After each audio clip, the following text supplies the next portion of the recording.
안녕하세요. 홍현필 변호사입니다. 요즘 개인 파산에서 핫한 이슈가 무엇일까요?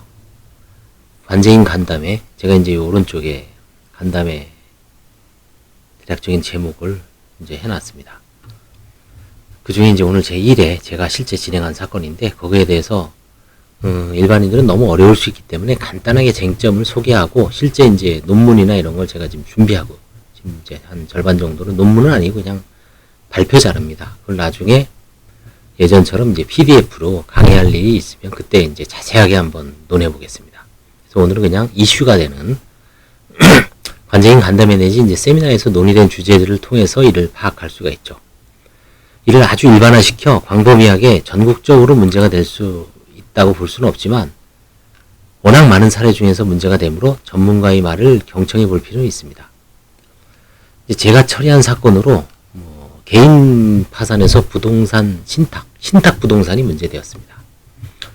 이제 요즘 신탁에 대해서 저도 지금 책을 한 권을 샀습니다. 오영걸 박사가 쓴 그 신탁법 아주 잘 쓰셨더라고요. 내용도 이해하기 좋고 보기도 편하고 도표도 돼 있고, 그래서 중점적으로 지금 몇십 페이지 읽고, 저는 이제 이 부동산, 제가 한 신탁 부동산은 보니까 이게 차이점이 많더라고요. 통상 우리가 부동산 소유자는 부동산을 담보로 금융기관에서 융자를 받아 구입하죠. 그리고 이제 월세를 받아서 융자금을 상환하고 이자 같은 걸 상환하고, 나머지는 이제 자기가 수익을 하고 있죠. 그래서 이제 금리가 오르거나 이럴 때는 값도 떨어지지만 월세 부담도 높고, 그 다음에 이제 공실이 발생하면 어려움에 처하죠.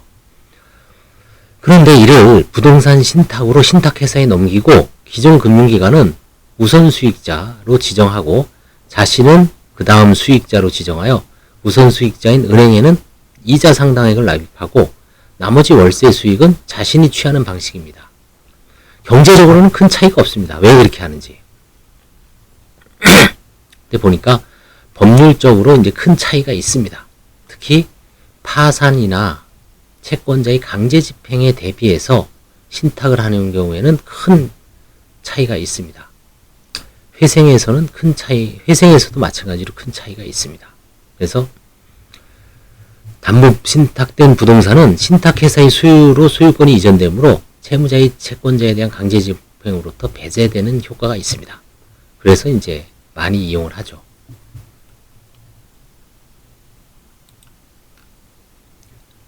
그래서 신탁된 부동산은 일부 예외를 제외하고 채무자의 채권자가, 예외라는 건 신탁법 25조에 있죠.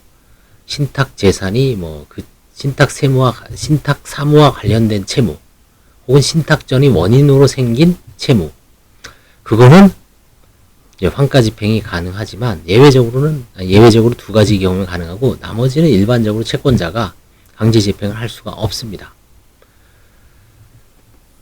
물론 사행위를 원인으로 신탁법의 사행위도 있습니다. 그래서 다음에 제가 이제 이 지금 쓰고 있는 발표문은 사회행위와 관련된 사회신탁 부분만 이제 중점적으로, 그거를 이 사건은 채권자 파산 신청입니다.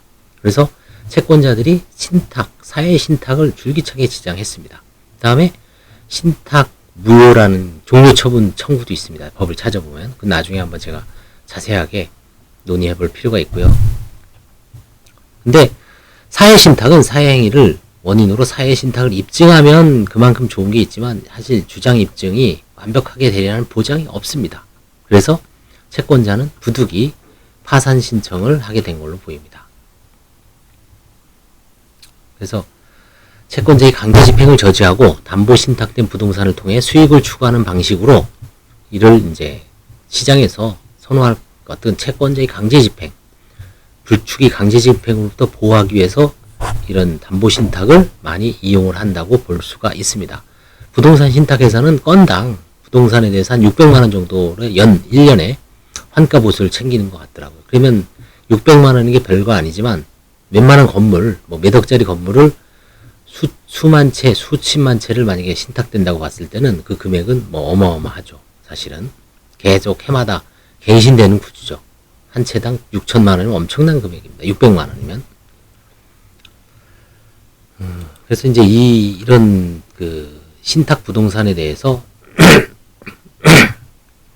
본 사안은 채권자가 파산 신청을 한 사안입니다. 그래서 채권자가 파산 신청을 왜 했는지, 그 다음에 파산 선고 후 신탁 채무자 겸 위탁자의 지위는 어떤 것인지, 수익자의 지위를 겸용한다고 볼 수가 있죠. 우선 수익자는 아닙니다. 우선 수익자는 용자 회사입니다. 은행입니다.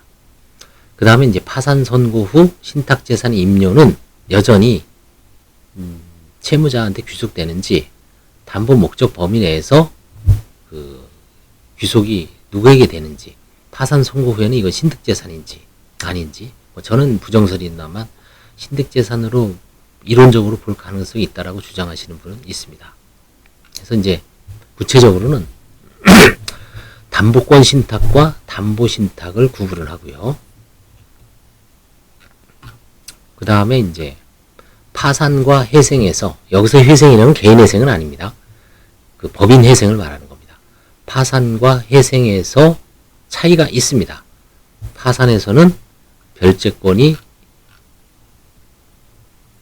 담보권 신탁은 별채권 행사가 가능하고, 소유권이 완전히 넘어간 담보 신탁에서는 별채권이 인정이 되지 않습니다. 그냥 대내외적으로 신탁 재산이기 때문에 파산 재단과는 완전히 독립된 재산, 도산 절차와는 절연되어 있다고 표현하더라고요. 논문에서는. 그래서 신탁회사가 임의처분, 주로 이제 공매라고 합니다. 한국자산관리공사 캠코에다가 부동산 처분을 위임해서 거기서 매각자를 지정을 한 다음에 그 매각 대금은 채권 우선 수익자에게 먼저 챙겨주고, 나머지가 있다면 이제 수익자가 갖는 구조입니다. 수익자라는 건 이제 채무자죠. 신탁자. 그래서 결론은 여러 가지 쟁점이 있지만 담보권 신탁하고 담보 신탁이 왜 이용되는지, 기존의 어떤 담보물권법상, 민법상의 부종성의 예외를 인정하는 거죠. 부종성의 예외를 인정하기 때문에 특히 이제 편합니다. 민법에서는 뭐냐면 저당권과 채권을 동시에 이전을 해야 됩니다. 한 채권자에게. 근데 이 신탁제도에서는 저당권 따로, 채권 따로 채권만 이전이 가능합니다. 분리해서. 그게 신탁제도를 활성화한 결정적인 요인입니다. 민법의 그 불편함을 깨기 위해서, 해소하기 위해서 신탁, 담보권 신탁과 담보 신탁이라는 제도를 신탁법상 이용하고 있는 것으로 보입니다. 여기에 이제 채권자들은 강제 집행을 할 수 없다는 좀 어려운 점이 있기 때문에 지금 이 사안에서는 채권자가 파산 신청을 한 겁니다. 파산 신청을 하는 방법이 있고, 신탁법 제8조인가요? 거기 사회 신탁을 원인으로 채권자 취소송, 사회 신탁은 일종의 민법에서 인정되는 406조에서 인정되는 채권자 취소권입니다. 그것을 신탁법에 특별히 더 규정해 놓은 겁니다. 그 두 가지로 담보 신탁을 채권자가 분쇄할 수 있습니다. 그래서 이제 둘 다 물론 어렵죠. 채권자 파산이 쉽지는 않습니다. 거의 한 1년 정도의 어떤 신문을 판사가 한 다음에 고민 끝에 선고를 했기 때문에, 또 선고 과정에서 뭐 저도 경험했지만 채무자가 호락호락하지 않습니다. 자기는 파산 선고를 받을 이유가 없다는 이유로 조사를 6개월째, 수개월째 거부해서 결국은 그 우선 수익자인 은행에 파산 선고 사실을 이제 통보한 다음에야 비로소 도산 해지 조항 때문에 결국은 그 신탁 회사의 부동산 처분을 기한이익이 상실했다 그러죠. 원리금을 상환해야 됩니다. 더 이상 파산자에게 이거를 맡겨놨다가는 원리금 상환을 다 못 받을 수도 있죠. 특히 금리가 오르고 부동산 값이 하락할 때는 그런 정보를 채무자는 어떻습니까? 쑥 숨기죠. 파산 선고 사실 숨기고 자기가 월세를 받은 다음에 꾸역꾸역 이자만 내죠. 그런 동안 부동산 담보 가치가, 부동산 값이 하락하면은 멀뚱멀뚱 그냥 통보를 못 받은 은행은 완전히 속수무책으로 당할 수밖에 없죠. 그래서 이를 대비하고 채무자가 파산 선고를 받을 땐 도산 해지 조항이 있는 것 같습니다. 그래서 이건 필요 없다.